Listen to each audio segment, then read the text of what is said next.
तो सर आज हम लोग क्या लेकर के आए हैं बच्चों के लिए, तीनों इकट्ठे आए हैं तो। मैम, बच्चों के लिए आज बहुत बड़ा एक सरप्राइज़ है और बच्चों के हित के लिए ही है कि आखिर में दिखा देते हैं कि नर्सिंग के बच्चों के लिए एक और मौका है ना। ओके। अभी एक मौका में तो बच्चों ने पार्टिसिपेट किया ही था, उत्तर प्रदेश में नर्सिंग का एग्ज़ाम दिया था। हम्म। हालांकि कुछ भी हुआ हो, वो एग्ज़ाम ट्रांसपेरेंसी के साथ में नहीं हो पाया हो या फिर कुछ भी गड़बड़ी हुई हो, लेकिन हम फिर भी बच्चों के लिए कुछ ना कुछ सोचते रहते हैं कि भाई बच्चों के लिए क्या कर सकते हैं हम लोग। जी सर। तो नर्सिंग के बच्चों के लिए एक और मौका क्या है, तो मैम पहले तो आप बताइएगा। सर वैसे तो अगर मैं अभी आपने जिस चीज़ के बारे में बात करी कि बच्चों का रिजल्ट, आज मैंने तो सर काफ़ी टाइम के बाद क्लास ली थी, बच्चे बहुत ज़्यादा ऐसे टेंशन में थे, डिसअपॉइंटेड हैं क्योंकि वो बहुत अच्छा परफॉर्म करके आए थे। ऐसे बच्चे थे जिनके 90+ स्कोर कर आ रहा है उनका, उसके बावजूद वो परेशान है। बहुत सारे ऐसे स्टूडेंट्स हैं 103 आ रहा है, 109 आ रहा है, लेकिन वो लोग बोल रहे हैं कि मैम 119 आ रहा था पहले। एग्जैक्टली सर, वही वाली चीज़ है कि पहले इनके एग्जाम हॉल पर चीटिंग होती है, फिर पेपर लीक की बातें सामने आती हैं, फिर आंसर की में प्रॉब्लम है और फिर रिजल्ट में भी प्रॉब्लम है। तो मैम, सबसे ज़्यादा तो ना मैं यूनिवर्सिटी के लिए मात्र एक ही बात कहना चाहूँगा कि पहले तो ये ना पेपर ले लेते हैं, हाँ, है ना। एग्जैक्टली। पेपर ले लेते हैं, उसके बाद में अब बच्चा आंसर चेक करे तो चेक करे कैसे? ठीक है, उसके बाद में अरे कम से कम तुमने पेपर ठीक से नहीं करा पाया तो जिन बच्चों का जैसा हुआ उस हिसाब से आंसर की तो निकाल देते।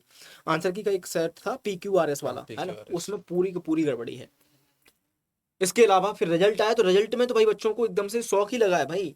जहां पर इनका स्कोर बन रहा था 110 111, वहां पर सीधे 70 पे, प्लस सीधे कोई 65 पे। ट्रांसपेरेंसी नहीं है ना, तुम पेपर देते हो, बच्चा पेपर आकर के चेक नहीं कर सकता प्रॉपरली, किसी को क्वेश्चंस याद नहीं रहते, उसके बाद ना कुछ रीचेकिंग का सिस्टम होता है, कुछ है ही नहीं, मतलब कोई ट्रांसपेरेंसी नहीं है। कुछ भी आंसर की आ गई है, कुछ भी रिजल्ट आ गया, अब जो हो गया है उसको एक्सेप्ट करना पड़ेगा।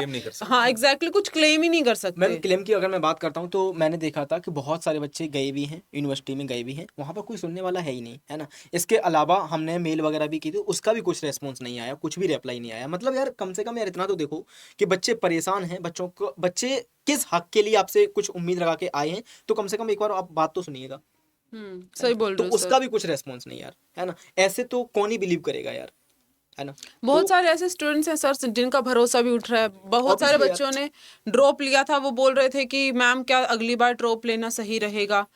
तो सर ऐसे में तो हम भी उनको कुछ नहीं बोल सकते, क्या बोलें, किस चीज़ के ऊपर हम जो है उनको ये बोलें कि हाँ, जो चीज़ हमारे हाथ में है ही नहीं।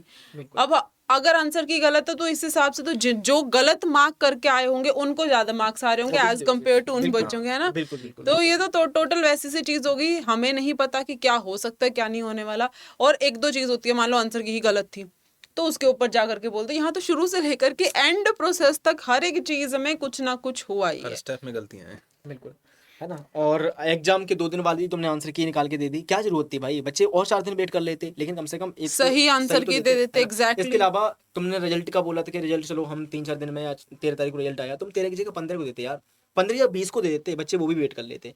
लेकिन कम से कम ईमानदारी से जो एक होता है प्रोसेस, उस प्रोसेस से देते ना, तो यार वो ज़्यादा बढ़िया रहता। खैर कोई बात नहीं, है ना, अब जो हुआ वो हुआ, है ना। तो एग्जैक्टली सर, तो ये चीजें जो है बेसिकली हम लोग जो जितना एफर्ट कर सकते थे वो कर दिया, किसी की किसी भी पॉइंट पे बात नहीं सुनी गई है, उनको जो भी अपनी टाइमलाइन के हिसाब से चीजें करनी थी यूनिवर्सिटी ने कर दी हैं। अब बात आती है कि अब आगे आप क्या कर सकते हैं। बहुत सारे ऐसे स्टूडेंट्स होंगे जिनको ये समझ में नहीं आ रहा कि सर 80 भी आ रहे हैं, 77 आ रहे हैं, 75 आ रहे हैं, कि अब आगे मैम क्या करें। बहुत लोगों के पेरेंट्स ऐसे हैं जो ड्रॉप नहीं लेने दे रहे, बहुत लोगों के पेरेंट्स ऐसे हैं जो, या बहुत ऐसे स्टूडेंट्स हैं जो फाइनेंशियली उतने कैपेबल नहीं हैं कि प्राइवेट कॉलेज से कर सके। तो बच्चों, आप लोग आगे क्या क्या कर सकते हो और आप लोगों के लिए आगे क्या क्या चांसेस हैं, उनके बारे में आज हम डिस्कस करने वाले हैं। तो सबसे पहले ऋषभ सर आपको बताएंगे पहला जो आपके लिए चांस आने वाला है। तो देखिए बेटा, जैसा कि अभी आपने एग्जाम दिया, एग्जाम से आप डिसअपॉइंट हुए, लेकिन आपको हार नहीं माननी है। आपका जो नेक्स्ट अपकमिंग एग्जाम है उस पर आपको फोकस करना है। आइए देखते हैं पहले कौन सा एग्जाम आपके पास है। हाँ, तो देखिए यहाँ पर जो एग्जाम आपके पास है, अभी रिसेंटली जो आपको टारगेट करना है, एम्स का एग्जाम है ना। और आपके पास ज़्यादा टाइम नहीं बचा है बेटा, लास्ट जून में आपके पास ये एग्जाम होने वाला है। तो जो कुछ हुआ है उसको थोड़ा सा कोशिश कीजिए भूलने का। बाकी हम लोग आपके लिए एक सेशन प्लान कर रहे हैं, एक मैराथन सेशन आपके पास रहने वाला है, जिसमें आपको कंबाइंड तरीके से फिजिक्स, केमिस्ट्री और बायोलॉजी क्लासेस मिलने वाली है। जैसे आपने यूपीसी नेट का एग्जाम दिया होगा, बहुत मतलब फ्रूटफुल रही थी हमारी जो मैराथन थी, बहुत से बच्चों को बहुत ज़्यादा बेनिफिट हुआ। तो उसी तरीके से एग्जाम का जो पैटर्न है, जैसे जैसे क्वेश्चन पूछे जाते हैं वो क्वेश्चन भी आपके पास रहेंगे, प्रीवियस ईयर क्वेश्चन भी होंगे, और जो क्वेश्चन पूछे जा सकते हैं वो सारे क्वेश्चन भी यहाँ पर रहने वाले हैं। तो अभी फिलहाल के लिए आपको इस एग्जाम के लिए अपनी कमर कस लेनी बेटा, पूरी तरीके से जितनी आप मेहनत कर सकते हो पूरी मेहनत कर दीजिए, पूरा जोर लगा दीजिए। तो सर ये कब से स्टार्ट हो रही है मैराथन? ये सर कल से स्टार्ट हो जाएगी। हाँ, कल तो 10 बजे मतलब से। ये मानिएगा कि आज जैसे 13 हो गया है ना, 13 तारीख हो गई, सॉरी आज 14 है ना, 15। आज 15 है, 15। हाँ सॉरी, तो आज 15 तारीख हो गई, कल है आपका 16, और तब तक आपकी मैराथन चलेगी जब तक आपका एग्जाम नहीं हो जाता है ना भाई। हाँ, तो सर और एक दो चीज और मैं ऐड करना चाहूंगी। बहुत सारे बच्चों को बहुत सारी शिकायतें रहती हैं, जैसे कि एक तो सुबह सर आपको रोज, मैं बोल रही हूँ कि सर रोज आपको पीडीएफ प्रोवाइड करवाएंगे टेलीग्राम चैनल पर, ठीक है। दूसरी चीज, अगर आप लोग चाहते हो कि हम आपको, देखो एक तो ऋषभ सर ने बोल ही दिया कि हम आपको पीवाईक्यूज प्रैक्टिस करवा सकते हैं, मिक्स क्वेश्चन प्रैक्टिस करवा सकते हैं।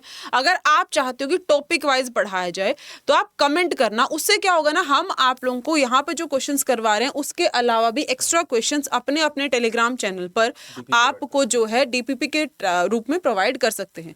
अगर एम्स की बात की जाए बच्चों, तो सिर्फ और सिर्फ 10 नंबर का जीके आएगा नर्सिंग में, बाकी पैरामेडिकल में आपका टोटल फिजिक्स केमिस्ट्री और बायोलॉजी बेस्ड रहने वाला है। तो आपको कहीं और भागने की जरूरत नहीं है। कल से ही आपकी मैराथन क्लासेस स्टार्ट हो जाएंगी, तो जितना हो सके अपने फ्रेंड्स के साथ ये इन्फॉर्मेशन जरूर शेयर कर देना।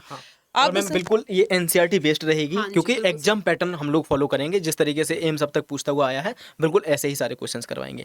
तो एक तो मैम ने बता दिया कि सर ने बताया कि एक तो आपका एम्स टारगेट आप लोग कर सकते हो। एम्स का देखो फॉर्म नहीं भर पाओगे है ना भाई, क्योंकि फॉर्म आपके फिल हो चुके हैं, लेकिन जिन बच्चों ने अपना फॉर्म पहले ही फिल कर दिया था एम्स नर्सिंग को लेकर या एम्स पैरामेडिकल को लेकर, तो वो बच्चे इस एग्जाम पर अच्छा फोकस कर सकते हैं।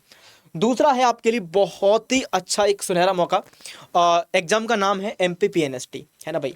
और सर तो इसका तो ये फॉर्म भी फिल कर सकते बिल्कुल बिल्कुल बिल्कुल है ना। तो ये देखो कहने को आपका अदर स्टेट का है ना, मध्य प्रदेश का है, मध्य प्रदेश में आपका एक नर्सिंग का एग्जाम होता है।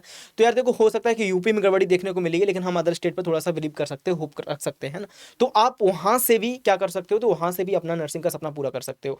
देखो बहुत सारे डिस्ट्रिक्ट आपके ऐसे हैं जो यूपी के बिल्कुल सटीक लगे हुए हैं, लाइक ग्वालियर देख लो, तो ग्वालियर में सर एक से एक बढ़िया नर्सिंग है, नर्सिंग का कॉलेज है मैम है ना। तो वहाँ से आप अच्छा अपना स्कोर कर सकते हो, और वहाँ पे भी फीस वगैरह आपकी बहुत कम है। तो आप लोग MPPNST। हाँ, तो इसमें एक बात मैं ऐड करना चाहूँगा कि MPPNST जैसा आपने सर ने अभी बताया, लेकिन इसकी डेट बेटा लास्ट आपकी 23 तारीख है, तो आपको ज़्यादा डिले नहीं करना है। जितना जल्दी हो सकता है आप मन बनाइए और फॉर्म को फिलअप कीजिए, क्योंकि टाइम आपके पास ज़्यादा नहीं है। एग्जाम भी आपका जुलाई में ही एग्जाम हो जाएगा, तो ज़्यादा टाइम आपके पास बिल्कुल नहीं है। सर प्लस मुझे ऐसा लगता है कि ना मैंने इनको शुरुआत में बोल दिया था, क्योंकि लास्ट बैच के साथ जो हमारा एक्सपीरियंस रहा उसके बाद मैंने इनको शुरुआत से सजेशन दिया है कि जितने फॉर्म्स निकलते हैं उन सबको फिल किया करो, एटलीस्ट एग्जाम दिया करो। लेना या ना लेना वो बाद का फैसला होता है, अभी के लिए तुम फॉर्म फिल कर दो, क्योंकि सिलेबस सबको ऑलमोस्ट सेम रहता है। अब बहुत सारे ऐसे बच्चे हैं जिनका सर पेपर थोड़ा सा ऐसे गया है, स्कोर ऐसे ही है, उनको नहीं पता कि क्या होगा, लेकिन वो क्विकली जो है एम्स की तरफ जा सकते हैं। लेकिन अब वो बच्चे बहुत ज्यादा परेशान है जिन्होंने भरे ही नहीं फॉर्म, जिनको यही नहीं सोचा ही नहीं उन्होंने कि हम यूपी के अलावा भी कुछ और कर सकते हैं। तो बच्चों आपके पास बहुत इंपॉर्टेंट है और साथ ही साथ बहुत ही अच्छा मौका है MPPNST को लेकर के, क्योंकि अगर हम सिलेबस की बात करें सर, तो सिलेबस भी सिर्फ और सिर्फ 12th बेस्ड आएगा, 11वीं पढ़नी नहीं है। ये तो बहुत अच्छी बात आधा है। हो गया सर, ये तो सीधा बहुत आधा। अच्छी बात है ना, कि अगर आपका पहली बात तो देखो मैम ने और सर ने बताया कि लास्ट डेट आपकी है 23 है ना, 23 तारीख है, यानी कि मात्र आपको एक हफ्ते का भी समय नहीं है ना। तो आज ही फटाफट जाओ और फटाफट से इस फॉर्म को फिल करके आ 7 जुलाई जाओ। को इनका पेपर है, लो नहीं भाई, 10 जुलाई को, लो 10 भाई, जुलाई 10 जुलाई को आपका पेपर है, यानी कि एग्जाम में भी ज़्यादा समय नहीं है। तो इसमें देखो डरने की बिल्कुल बात नहीं, क्योंकि आपके पास एक अच्छा मौका है। मौका ये है कि इसको आपको 11th नहीं पढ़ना है, सिर्फ और सिर्फ 12th क्लास का पढ़ना है, और 12th क्लास को आपको पढ़ के पेपर दे देना है, सिलेक्शन हो जाएगा, आपका लाइफ सेट हो जाएगी। ठीक है भाई। तो ये दूसरा तो एग्जाम था आपका MPPNST, जो कि बहुत बढ़िया एग्जाम है भाई, इसको फॉर्म को जरूर फिल करें मैं तो कहूँगा यार। और दोनों के लिए है, इसमें बॉयज़ भी फिल कर सकते हैं, इसमें गर्ल्स भी फिल कर सकते हैं। ठीक है, तो ये भी कोई भेदभाव नहीं है कि भाई हम तो लड़के हैं सर हम नहीं भर पाएंगे, या फिर हम लड़कियां हम क्यों भरेंगे, है ना। तो आप लोग दोनों ही बस को भर सकते हैं। ठीक है, इसके अलावा एक एग्जाम और है, वो है आपका उत्तर प्रदेश से पैरामेडिकल का एग्जाम मैम। हाँ तो सर वही है कि पैरामेडिकल भी भाई तुम्हारा यूपीसी नेट जैसा ही होता है, वो नर्सिंग के लिए होता है, ये आपके पास पैरामेडिकल के लिए होगा। इसका जैसे ही देखो बच्चों लेवल जो एग्जामिनेशन का लेवल है उसमें ज़्यादा फर्क नहीं होता, प्लस यहाँ पर गर्ल्स और बॉयज़ का जैसे सर ने अभी हमें MPPNST के लिए बोला ना, वैसा भी कोई प्रॉब्लम है नहीं। तो अगर कोई ऐसा स्टूडेंट है जिसने अभी यूपीसी नेट का एग्जाम दिया है, उसे ये वाला फॉर्म ज़रूर फिल करना है और साथ ही साथ इस पेपर को ज़रूर देना है। पैरामेडिकल में भी ऐसे बहुत सारे कोर्सेज होते हैं जहाँ से आपका फ्यूचर काफ़ी सिक्योर हो जाएगा, आपको जॉब्स मिल सकती हैं। उसके अलावा अगर हम बात करते हैं, हमारे पास और भी बहुत सारे ऑप्शंस हैं, जैसे कि देखो सबसे इंपॉर्टेंट चीज़ तो ये तो हो गई हमारे पास कि चलो एमपी का बता दिया, अभी हरियाणा के भी आएंगे, उसके बाद पंजाब के भी आएंगे, साथ ही साथ झारखंड के भी आएंगे, ठीक है। बिहार का तो फॉर्म फिलिंग प्रोसेस खैर हो चुका है, उसका तो एग्जाम भी, यूके का आने वाला है। हाँ उत्तराखंड का आने वाला है।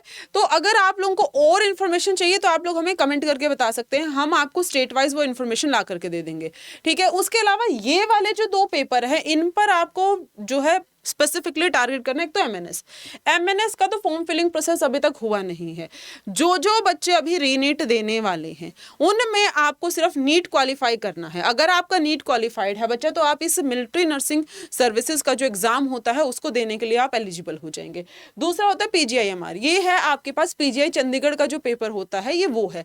अब PGI Chandigarh is one of the reputed institute जहां से आप अपना नर्सिंग का कोर्स कर सकते हैं, ठीक है। तो उसके लिए आपको मेहनत करनी पड़ेगी। पीजीआईएमआर चंडीगढ़ का जो पेपर होता है ना उसमें अगर मैं बात करूं फिजिक्स केमिस्ट्री बायोलॉजी नॉर्मल आती है, लेकिन इसका जो नर्सिंग एप्टीट्यूड है वो थोड़ा सा लॉजिकल आता है। मतलब बच्चे जो बात करते हैं वो सिर्फ और सिर्फ नर्सिंग एप्टीट्यूड ही उनको थोड़ा डिफिकल्ट लगता है, बाकी सब उनको आसान ही तो लगता मैम है। उसकी भी हमारे पास फैकल्टी है ना। तो हमारा जो अगर पीजीआईएमईआर का जो एग्जाम आएगा तो उसके लिए भी हम कुछ ना कुछ आपको स्पेशल टिप्स दिलवा देंगे जिससे कि आपका एग्जाम क्रैक हो जाएगा, है ना भाई।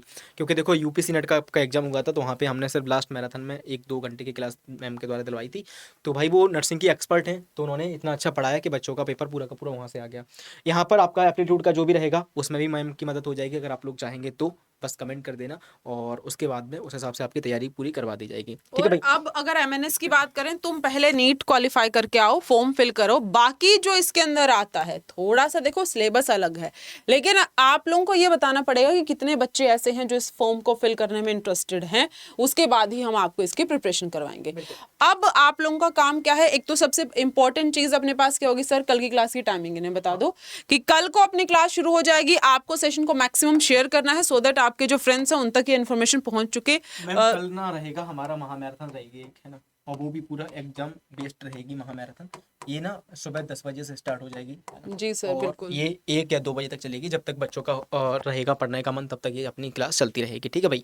दूसरा मैं आपको बताना चाह रहा था कि आप लोग अगर चाहते हो तो आपका जो यूपीसी नेट का जो अभी एग्जाम हुआ है जैसा भी है ना भाई, तो उसका जो काउंसलिंग प्रोसेस है ना, तो हम लोग काउंसलिंग प्रोसेस पर आपकी मदद करेंगे, ध्यान देंगे। इसके अलावा आप लोगों को बस कमेंट करना है, अपना स्कोर बताना है कि आपके कितने कितने मार्क्स आ रहे हैं। सभी बच्चे अपना अपना मार्क्स बता देंगे। मैं आपको इतना भी बता दूंगा देखो कि आपको सर जरूरी नहीं है, बहुत सारे बच्चे बोलते हैं सर कहाँ पे बताएं क्या करें, आप इंस्टाग्राम पे बता सकते हो। बिल्कुल बिल्कुल मेरा जो इंस्टा हैंडल है वो महक शोकन के नाम से है, सर का सुभाष सुभाष सर सर अड्डा 24/7 आपका पीरियडिक पल्स के नाम से। पीरियोडिक पल्स, ठीक है। तो ये तो तीनों का आप इंस्टा है, आप जहां से भी जुड़े हुए हो, आप इंस्टा पे अपनी फोटो भेज देना सो दैट हमें भी थोड़ा सा अच्छा रहे कि पता चले कि कौन कौन बच्चा अच्छा स्कोर कर रहा है। बाकी काउंसलिंग में सर देखो तुम लोग टेलीग्राम पे मैसेज करते रहो, साथ में अपना स्कोर कार्ड शेयर करो, थोड़ी और एक्स्ट्रा इन्फॉर्मेशन दो, तभी हम तुमको गाइड कर पाएंगे, है ना। मैम इसके अलावा बच्चों को हम ये भी बताएंगे कि अगर इनका 50+ भी स्कोर आ रहा है, अगर इनका 50+ भी स्कोर आ रहा है तो इनको कौन कौन सा कॉलेज मिल सकता है ना। प्राइवेट में भी बहुत सारे कॉलेज ऐसे हैं जो अपना अच्छा कराते हैं, है ना, कम फीस पे भी करा देते हैं। तो अगर कोई बच्चा ऐसा जिसको अपना ईयर स्किप नहीं करना है तो वो कर सकता है, कोई इशू वाली इसमें बात नहीं है। बस आप लोगों को कमेंट करना है, अपना स्कोर जरूर बताना है, ठीक है भाई। 50 नंबर किसी के आ रहे हैं, किसी के 60 आ रहे हैं, 70 आ रहे हैं, 80 आ रहे हैं, है ना भाई। तो बिल्कुल भी आप लोग परेशान मत होइएगा, है ना। हम लोग कोशिश करेंगे कि इतने नंबर पे भी आपको अगर कोई गवर्नमेंट कॉलेज मिल जाता तो मच बेटर है, अगर नहीं मिलता तो प्राइवेट तो आपको मिल ही जाएगा, है ना। और उसके अलावा अब तो आपका आ ही गया है तो हम लोग आपको ये भी बता सकते हैं कि आपकी जो कट ऑफ है वो कहाँ तक जा सकती है पिछले ईयर के बिहाफ पर, ठीक है भाई। तो आप लोगों को इस वीडियो के नीचे ज़्यादा से ज़्यादा अपना कमेंट्स ड्रॉप करने हैं। हम लोग मिलते हैं फिर नेक्स्ट वीडियो में आप लोगों के इस कमेंट के बिहाफ पर, ओके चलेगा। Thank you so much and love you too all. Have a good day बच्चा, बाय बाय, मिलते हैं अब कल को इन योर मैराथन क्लास, ठीक है। Okay take care, bye bye.